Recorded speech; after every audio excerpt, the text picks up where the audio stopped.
So, OPPD wants to make changes to the rate to accurately reflect the cost to deliver energy. Right now, the poor are disproportionately affected by pollution, and by passing this rate hike, you're forcing the poor to pay OPPD more for more illness. The rate decrease for large users will benefit the investment class by providing cheaper energy, thus increasing profits. The elephant in the room that no one is mentioning is that the board has spent $1.3 billion on Fort Calhoun since the year 2000. Generating power from Fort Calhoun generates a lot of excess expensive power. We are long on energy in our current baseline portfolio. In our rebalanced portfolio, we remain long, which means that we have excess energy on the system today. If we would choose to get rid of Fort Calhoun, then what would happen is we would replace that with about 42% of wind, 2% of gas. 56% of this, because we're long on our energy, is not required to be refilled. That you want large users to mop up and small users to finance. The majority of your energy loss is in power generation, and you lose the rest in delivery. Fixed costs are not fixed and can be changed and reduced through efficiency. What the public would like for their money they are forced to spend is the safety and security of efficiency. If OPPD customers reduce their usage by 1 unit of energy, it would reduce the need to generate 10 units of power. This would justify the decommissioning of the nuclear power plant and the conversion of all your fossil fuel-based production to clean renewable energy resources. Is solar really an expensive option? We meet our renewable energy targets of between 30 and 50% and provide a wide range of resource alternatives as we move forward. Solar PV sales are skyrocketing because of major price declines, and as of this morning, a 5-year extension of the federal solar tax credits. Power purchase agreements, leases, and solar optimized loans for residential customers are also driving costs down. In the commercial market, solar developers sell multi-site portfolios to retailers, standardize their contracts to streamline financing, and offering energy storage to maximize solar benefits. In the utility scale market, developers have sought procurement mechanisms outside utility regulatory or legislative requirements to continue to drive prices down. As Deutsche Bank Securities stated in their market research report earlier this year, I quote, "In the U.S., we believe solar is currently competitive in more than 14 states without any additional state subsidies. By 2016, using our cost estimates, nearly 47 states would be at grid parity. Rooftop solar electricity costs are between 8 cents and 13 cents a kilowatt hour." End quote. A renewable, smart, efficient future is the way to go. I'm not sure that this rate restriction will get us there. Thank you very much, and I want to wish everybody a Merry Christmas and a very Happy New Year. Thank you. Based on the information that you've seen today, that we would cease operations at Fort Calhoun Station. Laverne Train again. Of course, I'm against the rate increase.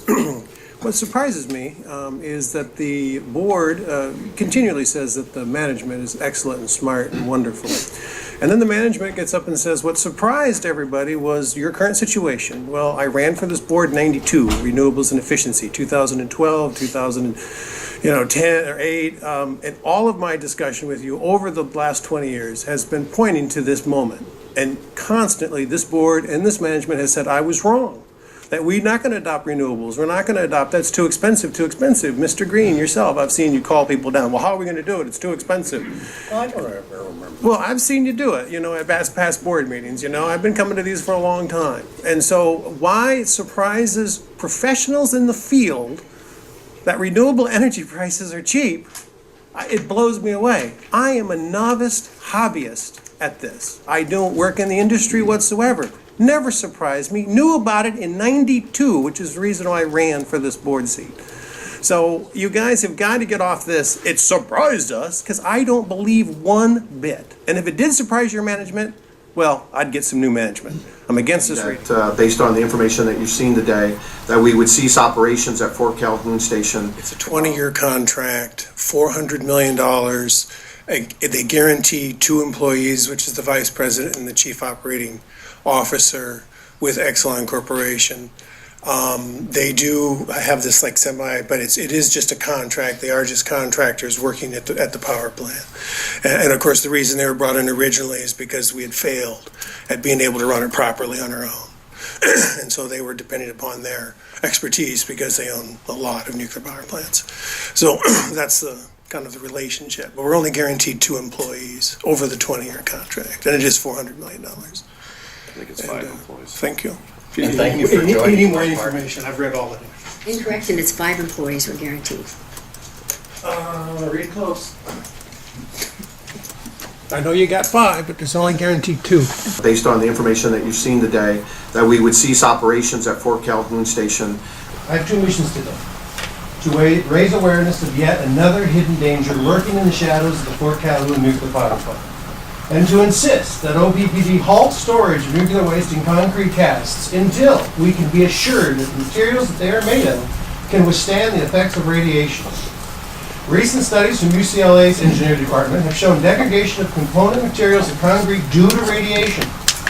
Concrete had been thought to be immune to the effects of radiation. However, a UCLA team led by Govan Sant, associate professor of civil and environmental engineering, recently showed that the materials calcite and quartz, which often form mineral aggregates in concrete, can be significantly damaged by radiation in the form of neutrons.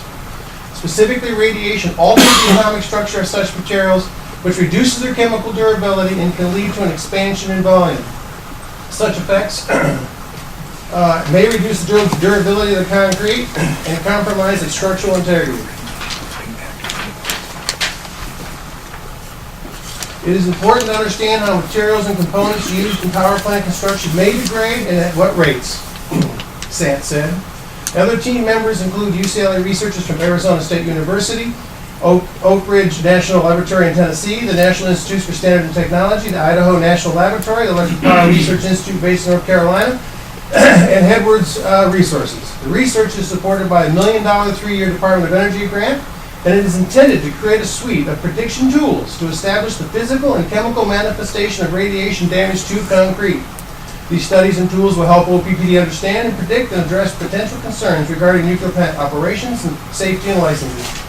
I insist that you halt all new storage of nuclear waste in your current concrete cast and not resume until the concrete studies are complete, until you have prediction tools needed to determine the effects of radiation damage to the concrete.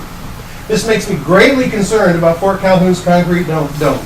This concrete is the oldest and radiated the longest.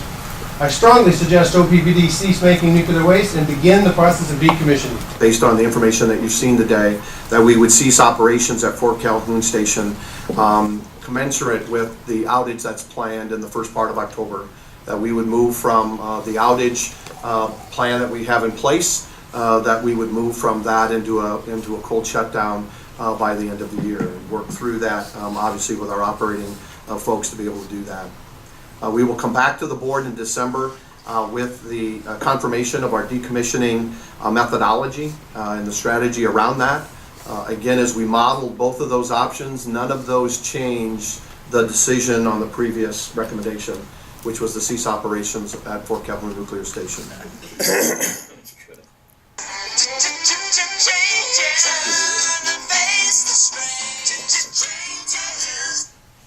As the rocker David Bowie said in his song Changes, changes, turn and face the strange.